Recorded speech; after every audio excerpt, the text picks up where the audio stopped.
Hi everyone, only Grandma Kimmy here. I thought it was time that we did a bit more about our Dolly.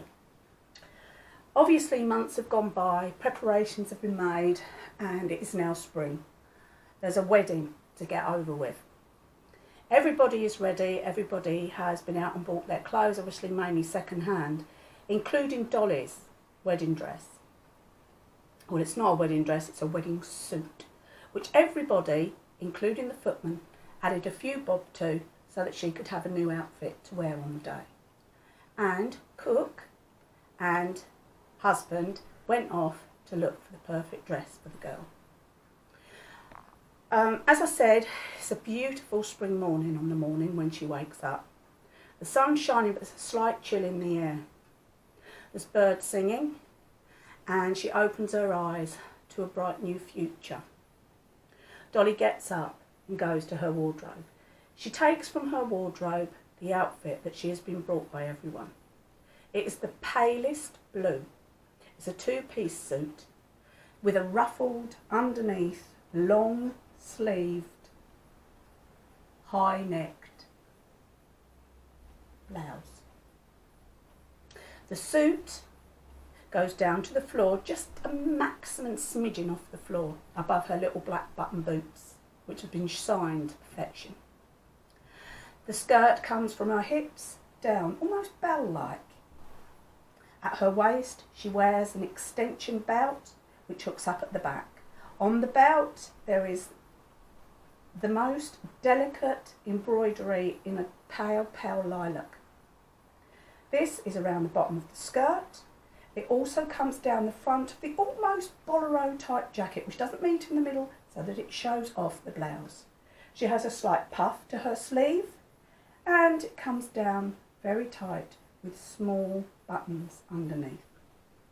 Her hair, which has always been long but mainly kept up, is now swept up in a bun. She sits on the edge of the bed and thinks about what she's going to be doing, marrying her man. It's about time too, she thought to herself. Now she's 25. Normally it is about 12 years in service before the girls decide to get married, and obviously most young girls don't have the chance of staying where they were working, but as you know, Dolly has, and with her new man. As she gets up, she's met at the door by her father.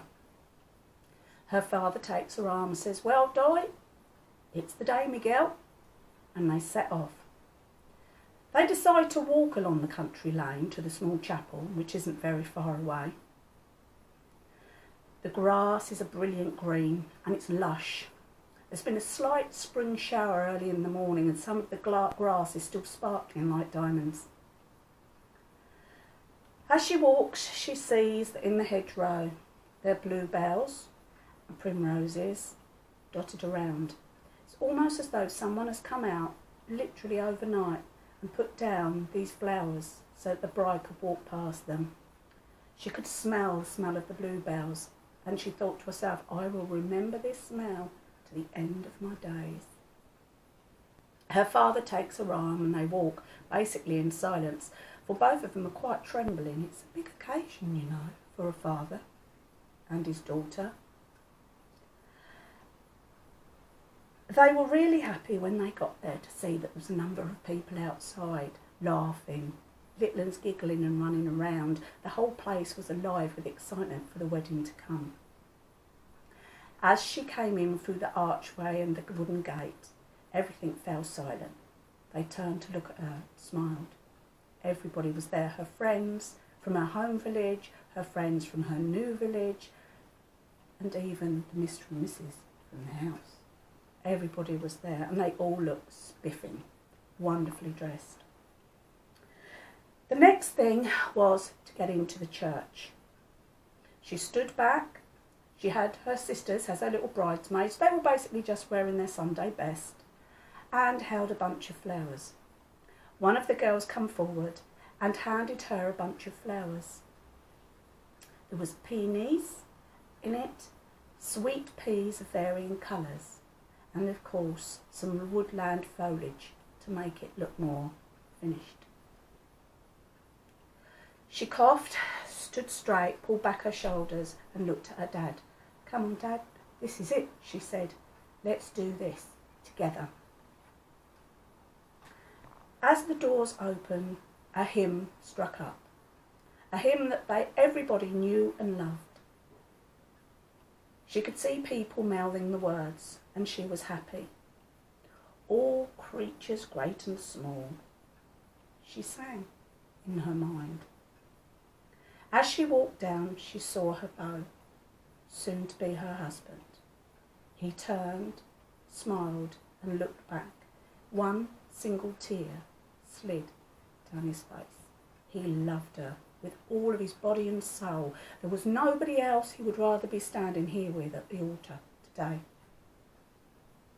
He was dressed very smartly, I must admit, with his cap shoved in his pocket, because old habits die hard. He had on a second-hand two-piece suit, which in all honesty is a fraction too short on the legs, but it fitted everywhere else. That was all that mattered. He got underneath it a linen shirt that he had borrowed from the butler from the house. Yes, the neck was a little bit big, but with the tie that he'd managed to find in dark grey, it looked perfect. Standing beside him was one of his best mates. He had said he would be honoured to be best man, and he had in his pocket a small, warm, shiny wedding ring that would be placed on her finger to be kept there. Dolly's knees were quaking, her body shook uncontrollably, but she walked down as everybody smiled at her, some of them dabbing their eyes with delicate linen handkerchiefs, and she knew that she was the star of the show for the first time, even though forever she'd been her beau's star. When she got to the altar, they both turned and looked at each other, and you know the score. They smiled, and a shot of love seared between them. It was hot as fire and strong as iron. He reached out and held both her hands, and the vicar started. "We are gathered here today," and he continued. "I will," they both said. They were both happy, smiles on their faces from ear to ear, and they turned towards the congregation, and he said, "You may now kiss your bride." One small peck was enough for her. She was embarrassed and went slightly red at her cheeks and looked down and up at her man. She couldn't be seen kissing her man. Well, her husband, she thought to herself. How strange. They walked back up the alleyway, the aisle, should I say, and people shook hands and kissed her tenderly on the cheek. They reached the door, and there stood her parents, mother and father, and on the other side, her parents that had took her under their wing, the cook and the butler. Both the women were crying, the men were smiling and shaking hands with everybody and thanking them for arriving and turning up. The next stint would be to get this rabble back to the church hall.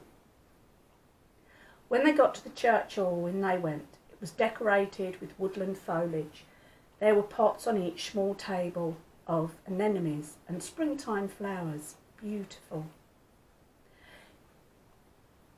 There was congratulation banners which had been crudely made by her younger brothers and sisters, but to her they were wonderful. "This has been brilliant," she said, as she went inside and got herself ready to entertain her guests. Yep, the first party of her life, and it was her wedding day. There was a small table on which there was a few cluttered presents, most of them actually wrapped in brown paper and tied up with string, and she'd saved them to open when her and her husband returned to their cottage that night. The cook and her husband had already taken up residence in their small house, which they were opening up as a bed and breakfast on the seafront. All was happy, life was good, and Dolly was starting a new chapter in her life. Oh, I hope all goes well for her folks. Anyway, let's hope Dolly's happy and enjoys her married life. I love you, my besties. Take care.